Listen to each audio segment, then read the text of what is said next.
Bonjour tout le monde, ici Sylvain Lessard qui vous souhaite la bienvenue à Chasse et Pêche Express.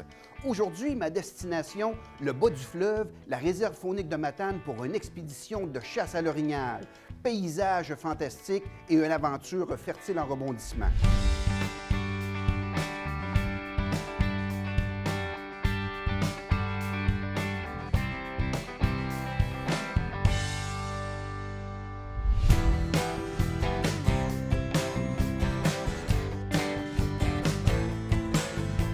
Très heureux cette année de vous amener à ma chasse à l'orignal automne 2014. Très anxieux parce que le hasard m'a favorisé. Je vous explique que j'ai envoyé ma participation dans le réseau des réserves fauniques, le fameux tirage au sort, et j'ai été sélectionné dans une réserve faunique de l'Est du Québec. Dans la région de la Gaspésie, ça va de soi, où que la densité d'orignaux, semblerait-il, est quand même assez importante. Le hasard a favorisé, moi et mon groupe cette année, ce qu'on appelle un plan modifié.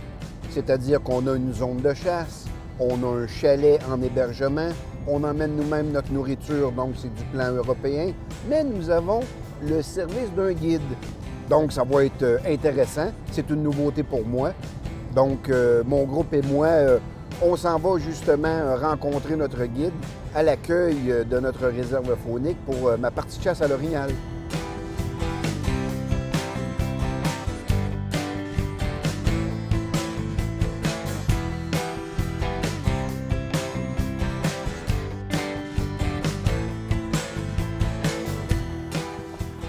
Bonjour. Bonjour! Salut. Ça va bien? Ça va bien? Moi, c'est Sylvain. Danny Poirier, Salut, Danny. c'est moi votre guide. Ah oui, enchanté de te connaître. Ça fait plaisir. Un guide ici, ça fait quoi, Danny? C'est moi qui vous emmène dans le bois. Je vais essayer de vous faire tuer un orignal, premièrement, mais Ouais, c'est ça, en c'est voir ça le aussi. but.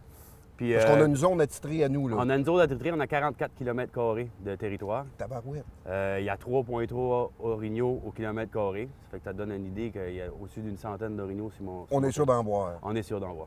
OK. Ouais. Peut-être pas tout tirable, mais on est sûr d'en C'est voir. ça. Ouais. La chasse, est-tu bonne? La chasse est bonne. C'est ainsi, les mâles sont peureux un peu, mais on en voit. Ben Puis, oui, parce que j'imagine qu'on n'est pas les premiers chasseurs qui non, arrivent. c'est ça, là. c'est ça. Je suis bien organisé. J'ai des miradors, j'ai 11 miradors avec des blocs de sel. Puis on chasse. C'est toi qui aménages cette C'est zone-là? tout moi qui aménage ça. Ah, ouais.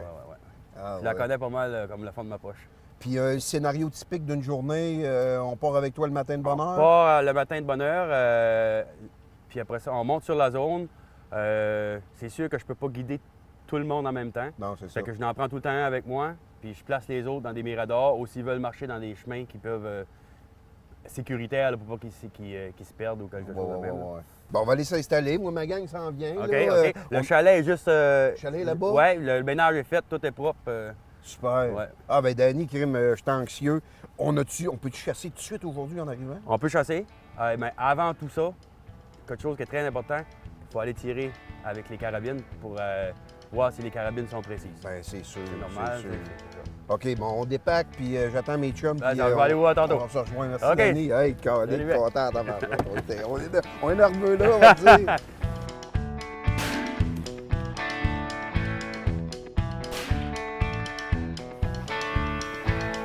Une étape importante à la chasse à l'orignal en réserve faunique, en tout cas dans un territoire faunique qui est sérieux, c'est le passage obligé des chasseurs au champ de tir avant le périple de chasse, pour plusieurs raisons.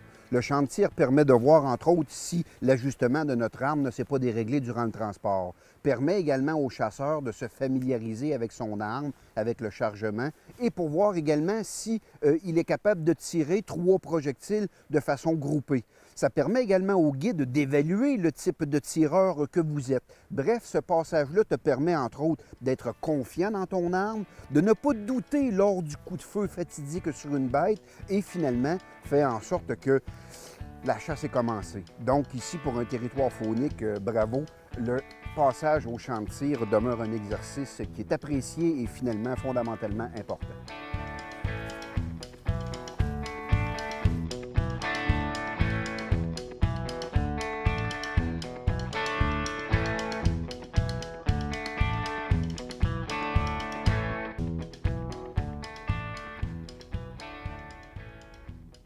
Tu vois une femelle, t'as su.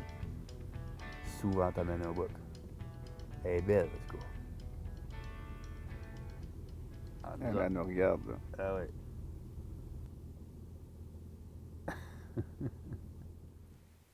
Il est là, le boc. Il est là. Regarde, on a état de chasse, là. On l'approche.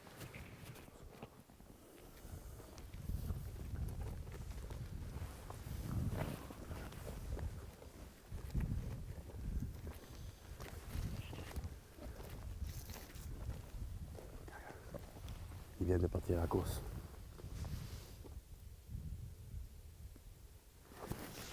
On va aller voir l'autre bord.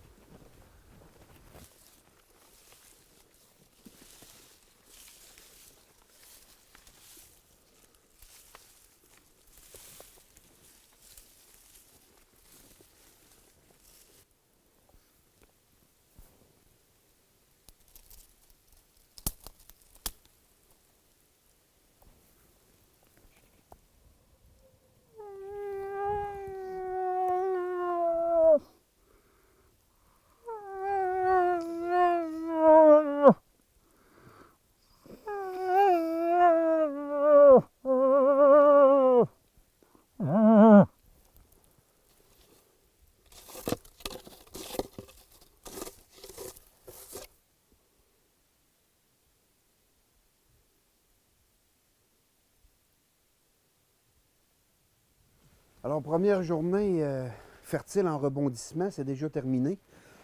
La chasse se termine à 17h50, environ 6h moins 10.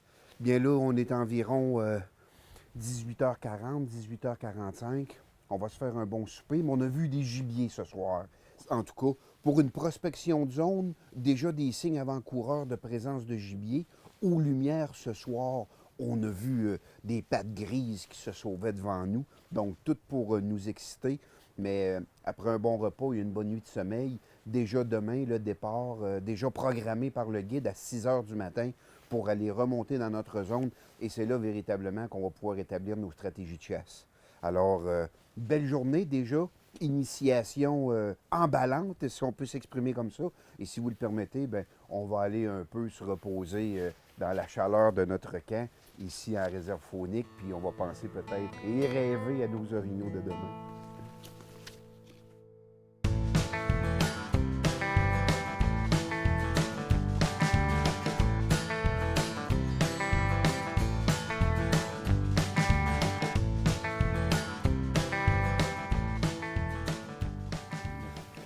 Belle place, mais c'est. Soin. Ouais.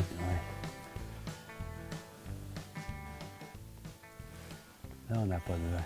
T'as découvert pour se rendre, hein? Ouais. C'est une. À moins qu'on rentre par la trail des Appalaches puis qu'on vienne par en arrière. Ouais.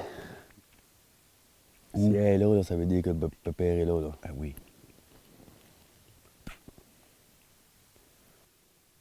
Capoté, elle bouge pas pour tout. Elle reste là. Non.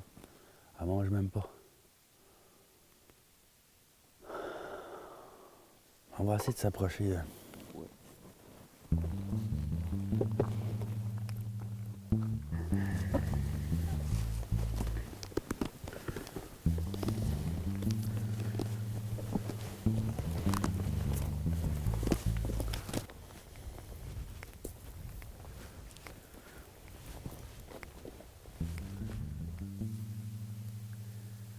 Puis moi, je vais attendre que tu es rendu là-bas, puis après ça, je vais rentrer ici. Je vais monter le plus haut possible, puis je vais descendre par toi. Ouais, ouais.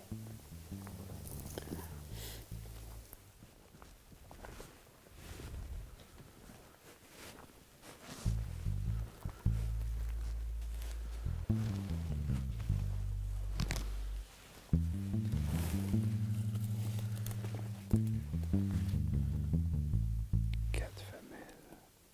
Wow.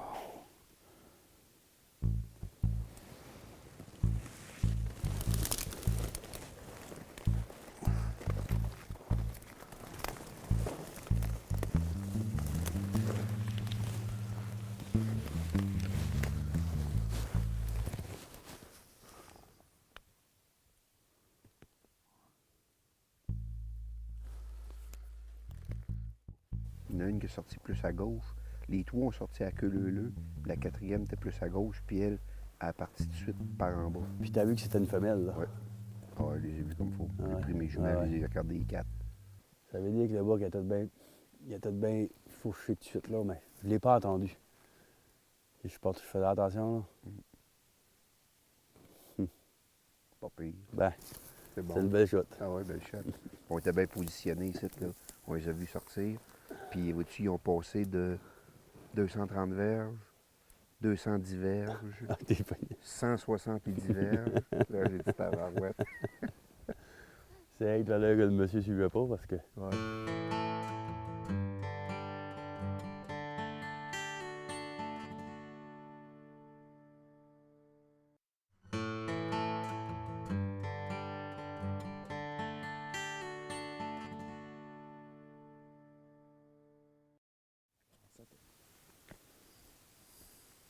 Alors, nous voici rendus au 3e matin. Il a neigé toute la nuit ici en altitude. Ça fait vraiment un paysage féerique. L'avantage, c'est que s'il y a des pistes, on va les voir. Mais on va essayer de chasser les bas de coulée. Peut-être que cette température-là a concentré les animaux dans des zones où ce qui était plus à l'abri. Fait qu'on va explorer des bûchers ce matin, faire peut-être un peu d'affût, mais être vigilant au moindre mouvement. C'est sûr que les mâles se font rares. On a eu des possibilités de chasser quelques femelles, même si on a le droit, notre permis nous le permet. Mais vous savez ce que c'est la chasse. On veut toujours essayer d'avoir l'individu le plus difficile à chasser, soit les mâles. Mais on verra, selon le déroulement de la journée. Le temps s'écoule, il nous reste de moins en moins de temps de chasse, ce qui fait que à la fin, il se peut bien que par une décision de groupe, qu'on aille plus vers l'orignal sans bois, donc se contenter peut-être d'une grosse femelle, si évidemment elle se présente et qu'on a la chance. Mais ce matin, avec cette neige-là et un temps très calme, on préconise quand même le fait qu'on veut un animal avec un panache.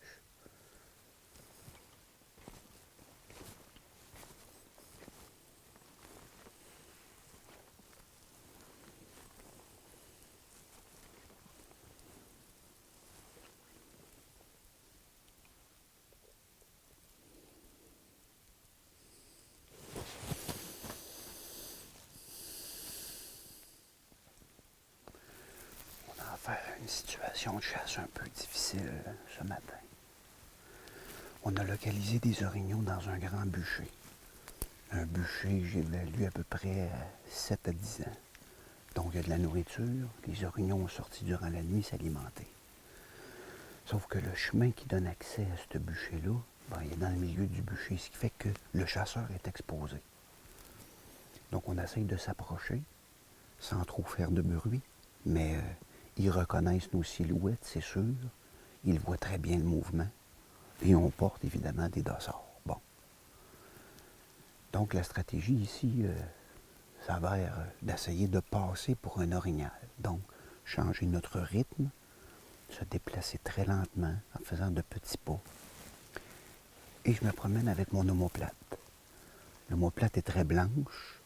Lorsque je la lève, elle fait office de loin un peu d'une palette, d'un panache. Ce qui fait que j'essaie de mimer un des leurs pour que, par exemple, une femelle que j'aurais pas vue, qui pourrait me détecter et alerter les autres, puisse finalement se calmer en disant « Bon, c'est un mâle, je ne suis pas en période de reproduction, je ne suis pas une menace. Donc, j'espère qu'elle pourrait me laisser aller. » Pour augmenter mes chances, évidemment, je dois sentir comme eux. Alors, je me vaporise d'urine. Okay? Bon, évidemment, mes compagnons de chasse, ils vont chialer après moi, que je pue. Mais écoutez, on est à la chasse. Hein? On veut se promener comme un orignal. On veut sentir comme un orignal. Fait que là, le stress monte au fur et à mesure que je m'approche. C'est pour ça qu'on chasse d'ailleurs, pour avoir ce high-là, cette poussée d'adrénaline, à se mesurer avec ce gibier-là qui, même s'il a l'air nonchalant et un peu simplet, il est très adapté à son environnement, il est très vigilant.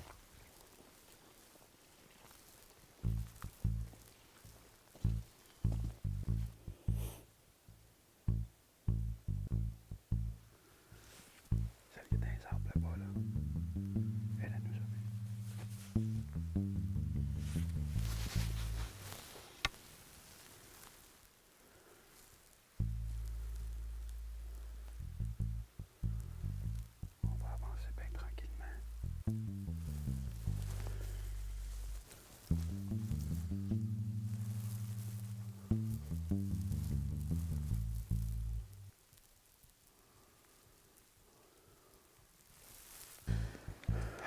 voici rendu dans le haut du bûcher. Je peux dire que j'ai eu 50% de réussite avec ma stratégie. Bon, 50%, c'est quand même pas si mal. Parce que lorsque je suis arrivé en haut, à découvert évidemment, j'ai vu un des 2 orignaux que j'avais vus préalablement. Donc, 1 sur 2. Je l'ai analysé comme il faut, je voyais son arrière-train, elle s'est relevé la tête, bon, pas de corne. Mais j'étais à une bonne distance de tir, ça aurait été foudroyant, je suis pas inquiet. Par contre, c'était le 2e individu que j'avais perdu de vue qui m'inquiétait. Alors ici, il faut regarder un peu quelques mètres à l'intérieur du bois. Souvent, ils se cachent juste à la limite du bûcher et du bois, comme ça, ils sont inaperçus.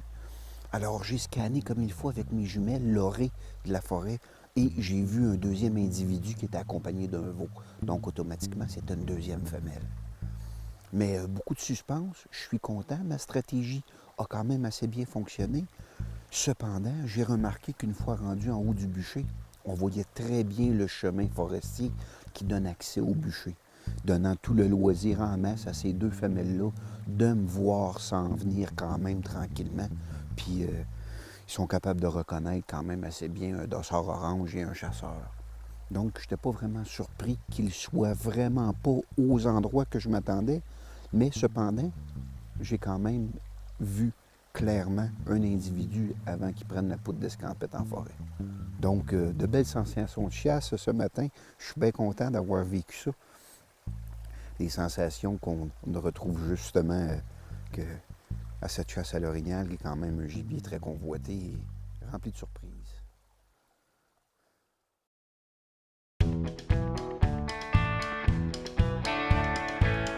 Alors, nous voilà rendus à notre dernier matin de chasse. Je rappelle qu'on a vu plusieurs femelles quand même dans notre périple. On était toujours à la recherche du mâle tant convoité.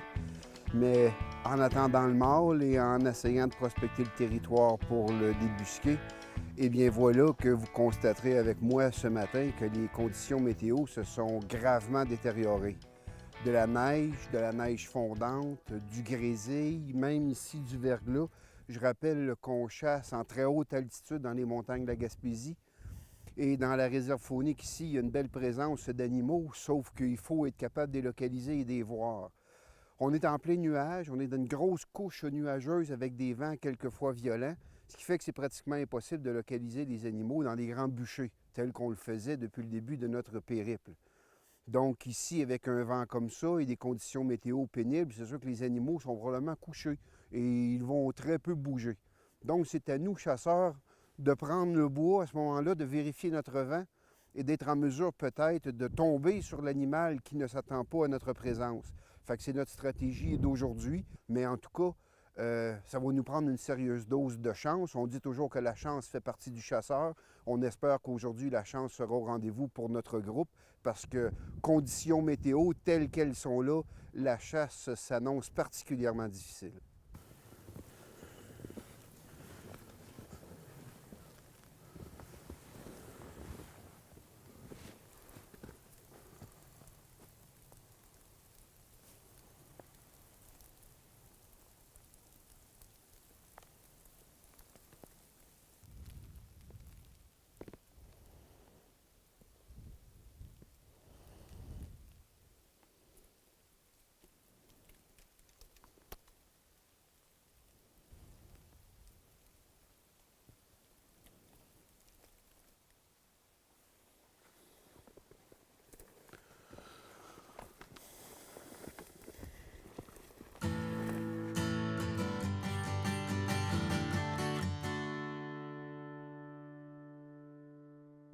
Je viens d'avoir un appel radio avec les moyens de communication qu'ils nous donnent. Là, c'est Simon qui parle à notre guide. Fait que là, on me demande de me rendre au chemin, justement, qui correspond au coup de feu. La journée se termine, mais on va aller voir ce qui se passe des coups qui ont besoin de notre aide.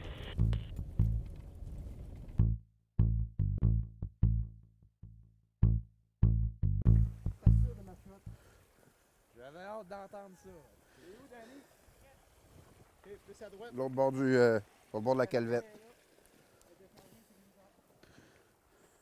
All right.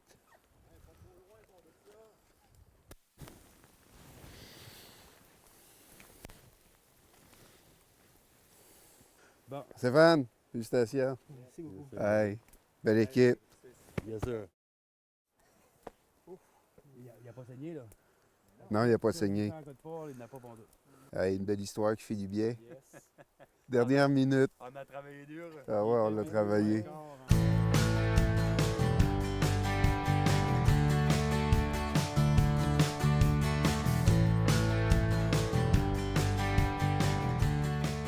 Bon, nous sommes finalement rendus au chalet. Ouf! Quelle journée, mesdames et messieurs. Hey, conditions météo absolument exécrables. Dans la dernière demi-heure de chasse légale, notre ami Stéphane a réussi à avoir une grosse femelle avec son jeune mâle, un petit veau, avec des bourgeons de cornes à la tête. Alors, une saine gestion, il a abattu l'élément le plus jeune, le veau. Le guide est en train, évidemment, de nous l'arranger, de nous le palanter.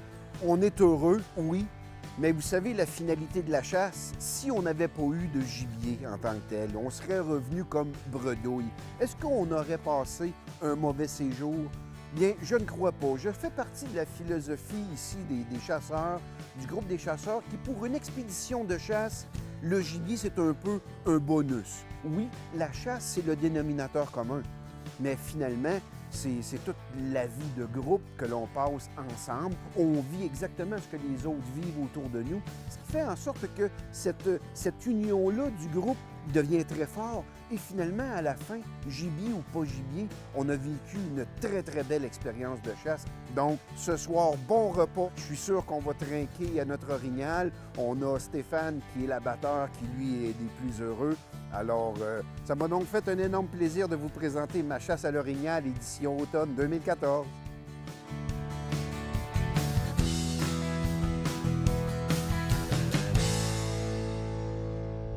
C'est un rendez-vous prochainement pour un autre Chasse et Pêche Express.